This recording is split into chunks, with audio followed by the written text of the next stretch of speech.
Today we are with Toby Muse, an international journalist, filmmaker, and writer.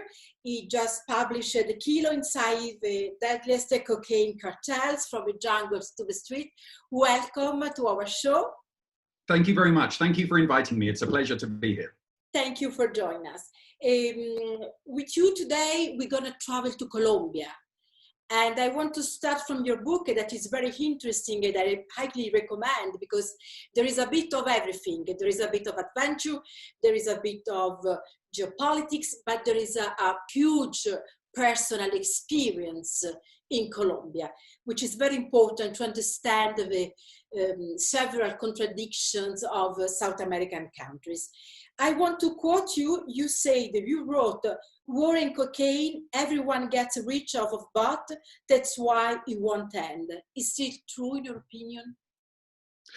Yeah, I think it's this industry that's fueled by greed, murder, sex, betrayal. And I thought I wanted to give the reader the experience of what it's like to be at the center of the drug war. I feel like we've seen these histories of drug trafficking.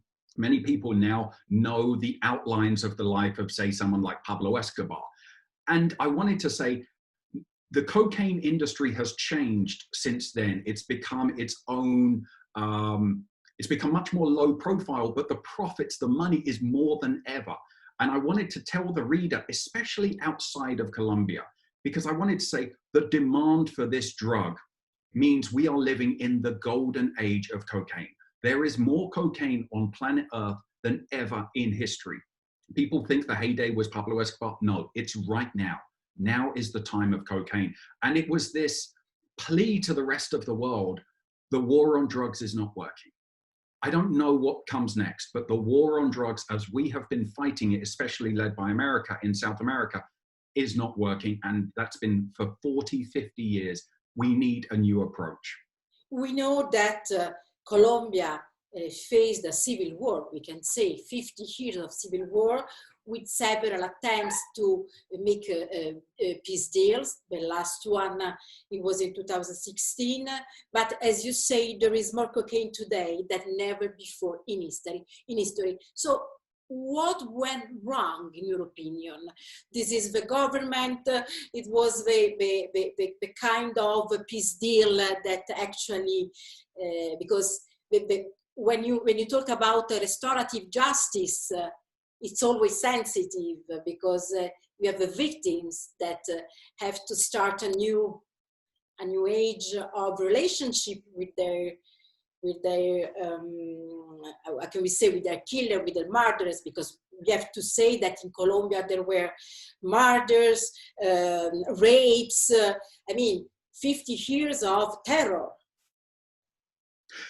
Absolutely. So let me touch on a few things in that, and I think it's important. On the one hand, to how did we get to so much cocaine, but I do want to touch on this idea of the two sides coming together, and it's a bit separate. So how did we get so much cocaine?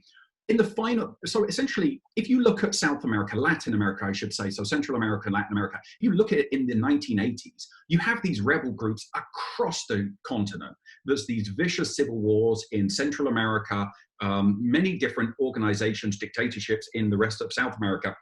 But with the collapse of the Soviet Union at the end of the 80s, beginning of the 90s, Cuba goes into its special period they talk about, which is immense poverty.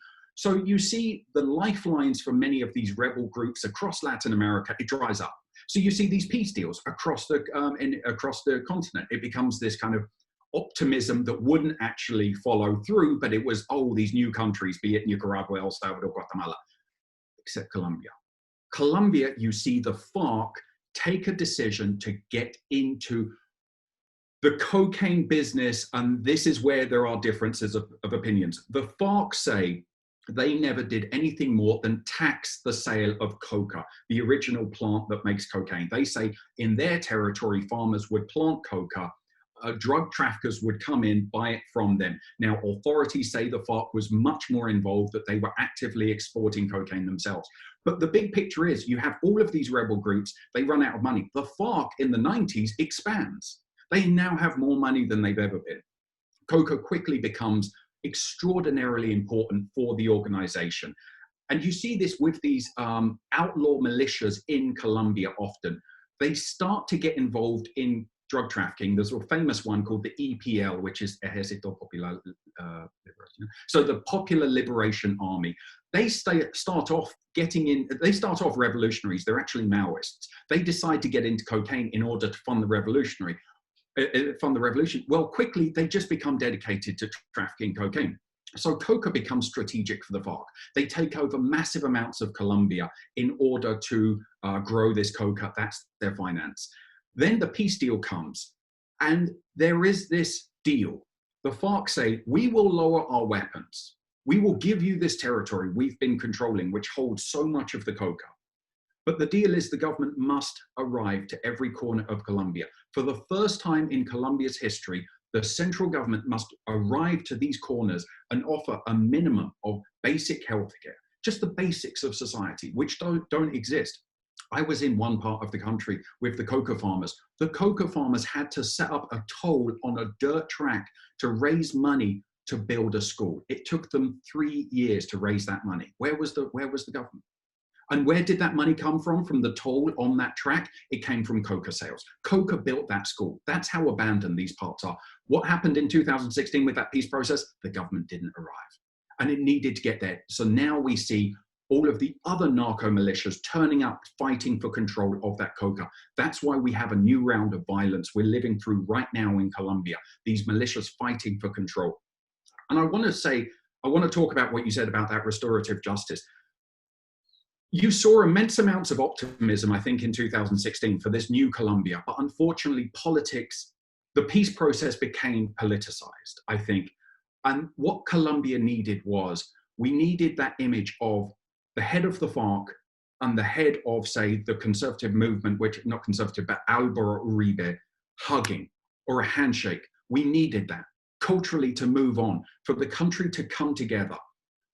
But they just couldn't do it. Culturally, that country wasn't there. They were very divided. Let's remember, there was a referendum on that peace process. They lost.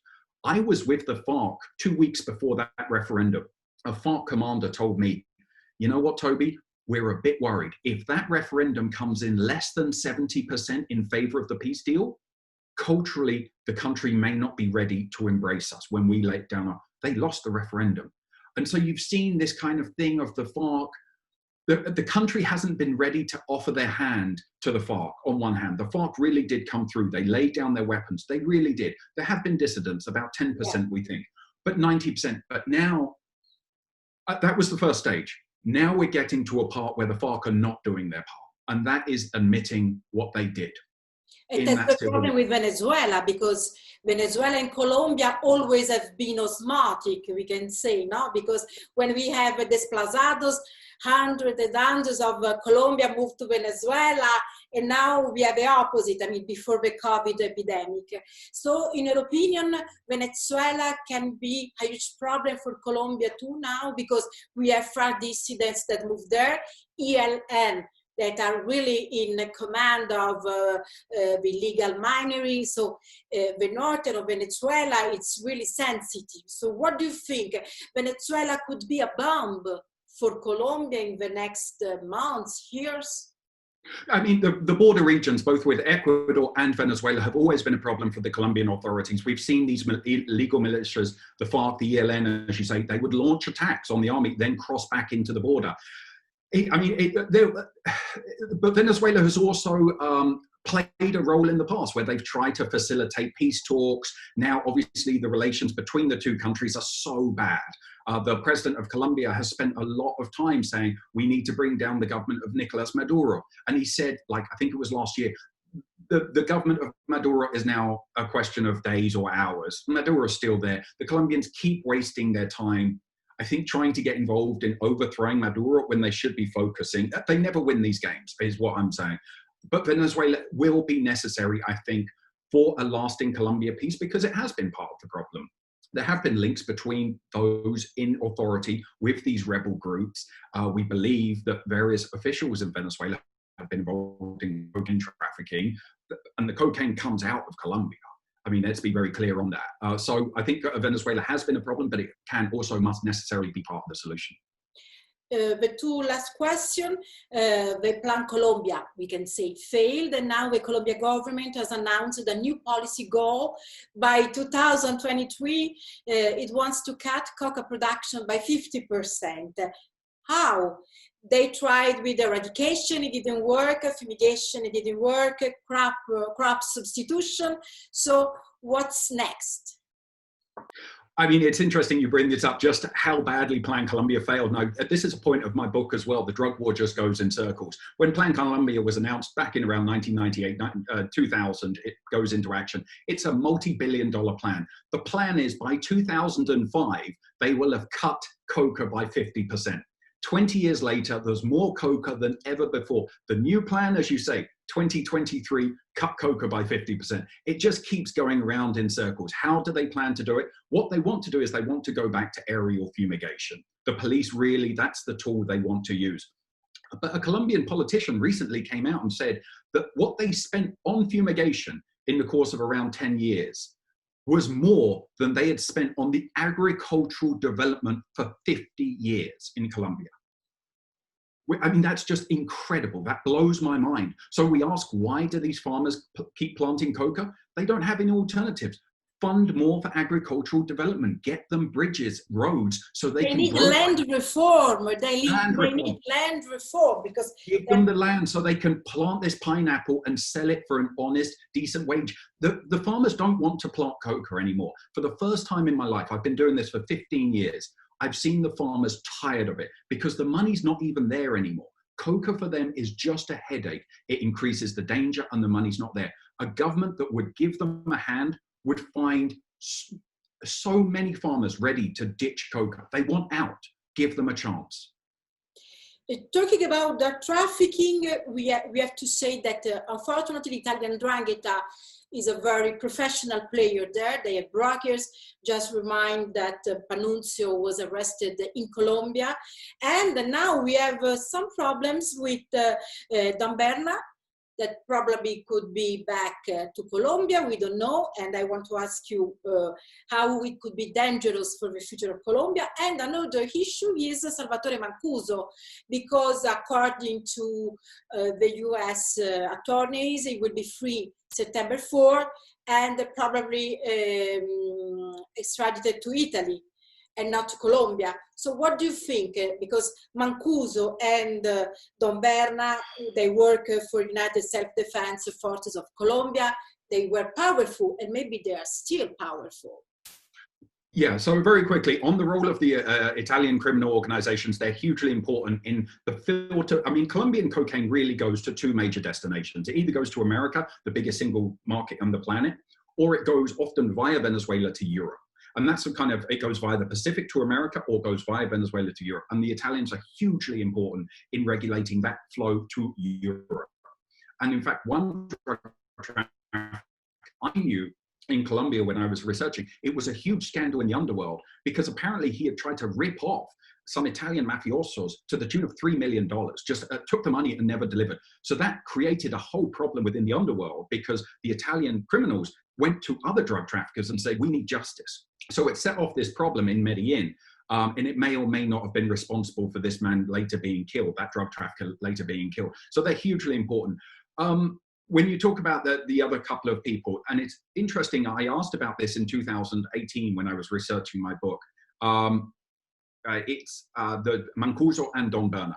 And I asked a drug trafficker who said he's retired. I don't think he's retired, but, and I said, what would happen with Don Berna? And he said, Don Berna would be possibly the figure that if he wanted to retain, if he wanted to take the crown and lead the underworld in Medellin, people would step aside. There is so much respect for Don Berna, a hugely important figure that really people outside of Colombia, I'm glad you asked because most people don't know how important he is. After Pablo Escobar, he ran Medellin for 15 years. And Medellin, the underworld, always wants a single king because if there's more than one, that means war. And we've seen that in Medellin. When Berna left, we had countless drug wars as people tried to take the throne, but they couldn't handle it. Now Medellin's deeply unstable. There are 3 cartels in Medellin. You have the Clan del Golfo, the Gulf clan, you have the Office of Envigado, and you have the Cartel of Bello. That's three cartels. They live uneasily amongst each other. Everybody knows war is coming because you can't have three cartels in one city. Don Berna was able to navigate that and control the whole city. I also asked about Salvatore Mancuso. I said, what's going to happen to Mancuso if he comes back? And the drug trafficker said, oh, him? No, they'll probably kill him. And so it's that difference of how they reacted, because Mancuso was, we understand, involved in drug trafficking, but he wasn't a drug trafficker like Don Berna. Don Berna was first and foremost a drug trafficker who became a member of the far-right paramilitaries. Salvatore Mancuso was a kind of rich boy, Italian parents, growing up in the coastal town of Monteria. He was more of a political figure. He doesn't have that. He did a lot of money laundering, a lot of money laundering. Certainly, he doesn't have that. He certainly has that, but he doesn't have that army behind him ready to die. Don Berna does. And so he comes back here. He also has problems because Salvatore Mancuso has been trying to talk about how many of the elite Colombians were involved in working with the far-right paramilitaries. He has said he wants to talk about the politicians, the businessmen who were involved in this, and other figures. That is deeply dangerous in Colombia. Colombia is a country that so far does not want to look at the truth about what happened in that. The relationship between the elites of that country and drug traffickers and the far-right paramilitaries is a story that is still to be told. And that's basically another reason why so far the peace process hasn't delivered. We need to know who was paying the far-right paramilitary. We need to know who was working with the guerrillas. And hopefully, I hope that will come out. I know there are honest men and women who want that history to come out. They want to put it on the table and say, this is what happened. Let's build a new country. Let's not do this again. I want just to finalize our interview with an insight from your book, an open question that you leave to the readers. Nothing has been done for reducing the demand of cocaine, because you and me, we are all talking about Ndrangheta, Colombia, Peru, Bolivia, but if this market is in the market, is because they have clients, they have a huge market in Europe, in the US. So in your opinion, what kind of debate the society should do to improve things? And this was very important for me because I lived and loved living in Colombia. And I wanted to just say, this is a global problem. I'm not interested in just people blaming Colombia. And this is all, we all need to get together. And sure, I think the world can look at Colombia and say, well, look, what's happening with these crops? There's more coca being produced than ever. Colombia can look at the world and say, what have you done to reduce demand? Nothing. I live in the United States. I don't know of a serious program right now that is lowering the demand for drugs.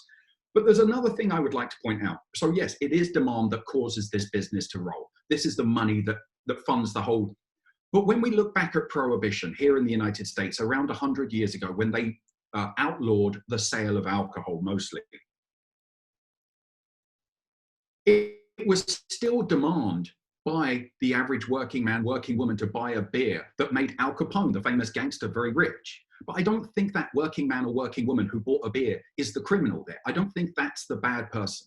I think it was a series of policies that makes this black market that turns cocaine into a tremendously valuable commodity because it is illegal. I think that's what we need to look at.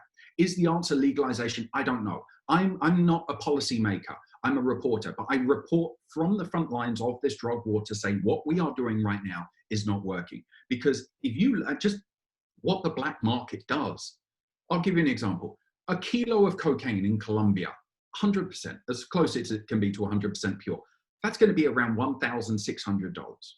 Ndrangheta can buy for $1,000 because Ndrangheta can buy for $1,000, you know, because they buy in huge amounts. Buy in bulk, exactly. But if you or I, not that we would do this, but if you or I were going to wander around the jungles of Colombia, we can get a kilo for $1,600. If you get that kilo to New Zealand, which has the highest price for cocaine on the planet that we know of, there's obviously countries that don't share that information, that's over $250,000. What other business on this planet gives you that sort of profit? This is why people keep doing it. The black market is what makes it so valuable. And so we need to rethink this. And my call is, why do we keep throwing money away? This should unite conservatives and liberals to say the drug war has failed. Conservatives who are financially conscious about tax money, about government spending, why do we keep spending money on this? Why is this not a scandal? This is the biggest, I would say, one of the biggest public policy failures of recent decades, and no one is questioning it. And the worst thing is everybody kind of knows it's failed, but it just keeps rolling on. The amount of time in this book when I would finish the interview and someone would say, well, you know, I would turn the recorder off and the person would say, okay, off the record, of course we can't win this war. So how many people need to keep dying for a war that is already lost? That's the question I want to ask the world. Yes, and we finalize our interview with this question. I really thank you for your contribution. Thank you. This has been such a great conversation. I've enjoyed it immensely.